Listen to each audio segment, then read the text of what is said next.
je vais vous présenter les différents outils actuellement disponibles sur Camp2Camp pour aller en montagne sans voiture. La première méthode consiste à rechercher les articles des idées de sortie montagne sans voiture. Donc je vais chercher sans voiture dans la barre de recherche. Donc j'en ai un certain nombre qui apparaissent.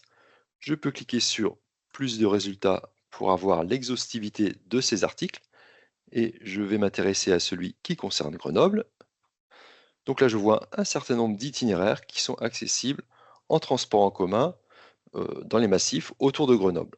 Par exemple, la traversée des Lances de Malissard. Là, je vais retrouver la ligne de bus, la ligne T40, pour accéder au point de départ, donc Saint-Pierre de Chartreuse.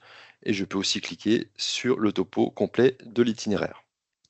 Deuxième méthode, c'est de piocher des idées dans les résultats du concours changer d'approche. Donc, je vais taper changer d'approche, concours changer d'approche. Donc, c'est un concours qui a eu lieu pendant une dizaine d'années avec Mountain Wilderness. Et si je clique sur les résultats du concours 2016, je vais trouver l'ensemble des sorties réalisées sans voiture et qui ont participé à ce concours.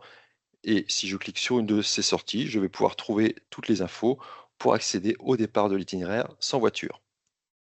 Je peux également utiliser le menu sortie pour filtrer celles qui ont été réalisées en mobilité douce. Donc dans le menu divers, je vais cocher la case sortie en mobilité douce.